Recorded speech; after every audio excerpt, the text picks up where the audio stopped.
Karena memang setelah waktu yang ditunggu-tunggu tiba, pemungutan suara sudah dilakukan begitu ya. Rakyat Indonesia sudah melakukan pencoblosan walaupun memang untuk real count-nya belum ada atau masih berlangsung hingga saat ini, namun quick count-nya sudah jelas pasangan nomor urut 02 yang memenangkan hasil dari quick count. Tapi kalau misalnya kita boleh bertanya juga begitu terhadap bagaimana respon para pelaku usaha terkait hal ini, bagaimana Pak Yuki? Apakah memang sudah ada gairahnya kembali begitu dunia usaha? Karena memang kalau dilihat-lihat dari angkanya, sepertinya pemilu akan berjalan satu putaran. Silakan Pak Yuki.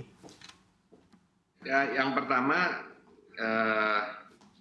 kita selalu bergairah tentunya ya dalam melaksanakan, walaupun ini kita dalam proses demokrasi. Tapi yang pertama, yang kedua saya juga ingin mengucapkan terima kasih, jangan lupa terhadap KPU, Bawaslu, tentunya para petugas KPPS ya, serta lebih dari 823.000 ya TPS baik di dalam dan di luar negeri. Ini perlu kita sampaikan dan apresiasinya. Nah tentunya Kadin sebagai payung utama organisasi di dunia usaha dan industri di Indonesia tentunya sekali lagi ingin mengapresiasi terselenggaranya pemilu dengan lancar dan damai. Ini sangat penting ya.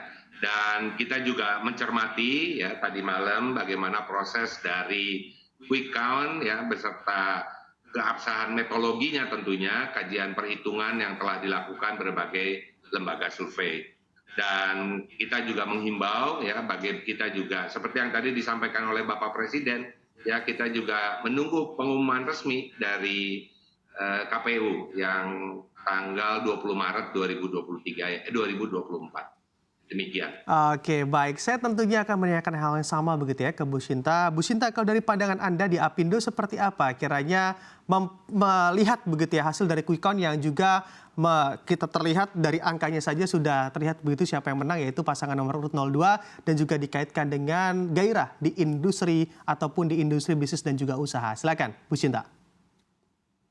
Iya Mas Pram, jadi kan kalau mekanisme quick count ini kan bukan mekanisme yang baru ya, jadi setiap pemilu juga sudah dilaksanakan dan memang kalau dari historicalnya pemilu sebelumnya kan memang menunjukkan kalau hasil quick count itu biasanya konsisten dengan hasil akhir.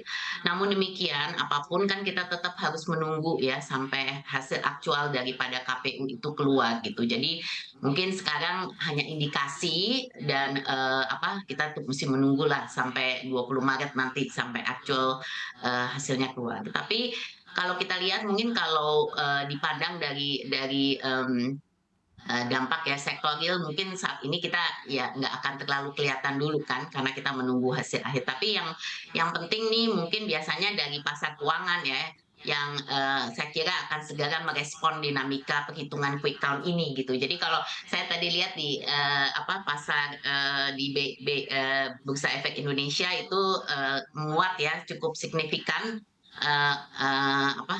pasar saham kita. Jadi mungkin itu sesuatu indikasi juga dari hasil ada hari ini, dan ini juga nantinya dilihat dari konsep nilai tukar, mungkin itu biasanya indikasi-indikasi awal. Tapi mungkin yang ada beberapa hal yang penting yang harus diperhatikan adalah pertama memang proses pemilu ini berjalan lancar dan tertib sesuai dengan ketentuan yang berlaku. Tadi itu suatu hal yang harus menjadi pegangan.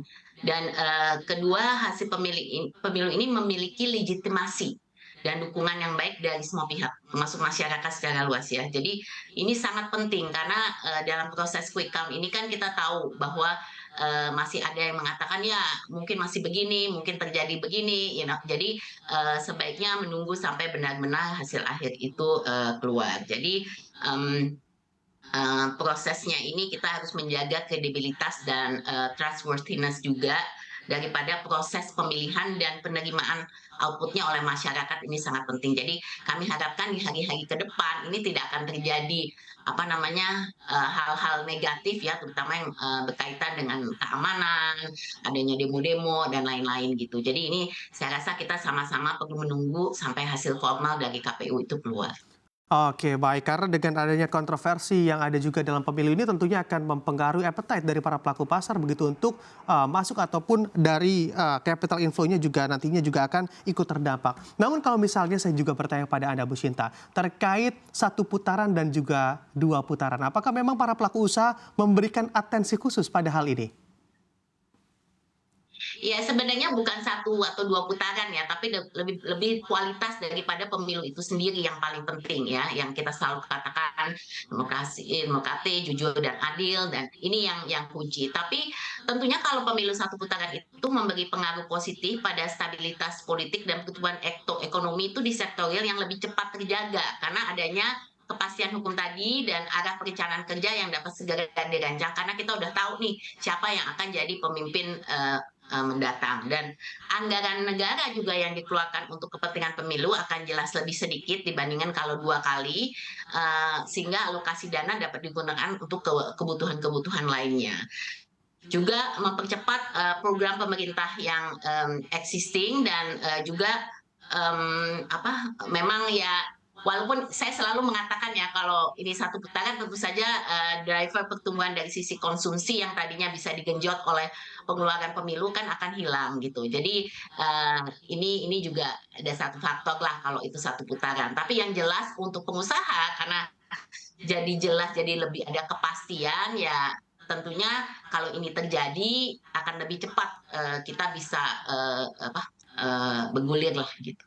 Oke, baik. Tidak ada masa penantian atau wait and see yang lebih lama begitu ya, atau pada saat menunggu putaran kedua apabila memang terjadi? Pada prinsipnya Silakan, pada Bu Sinta. prinsipnya saya rasa wait and see itu kan tetap aja kan kalau wait and see itu kan kita harus melihat ya. Jadi seperti saya katakan tadi, hasil ini kan kita harus nunggu sampai hasil formal. Kemudian nanti setelah itu kan investor kan akan melihat kemudian nanti bagaimana pemerintah yang akan datang seperti apa, ya kan? Jadi konsep wait and see itu tidak semena-mena, oh kalau udah ada pemimpin langsung investor akan langsung masuk semua gitu kan? Mereka masih melihat dan juga ada faktor lain itu kan kita juga masih ada pilkada, ya pilkada juga memegang peranan penting karena kebanyakan proyek-proyek itu kan juga ada di daerah ya. Jadi mereka juga mau mengetahui gitu ya siapa yang akan nanti memimpin daerah.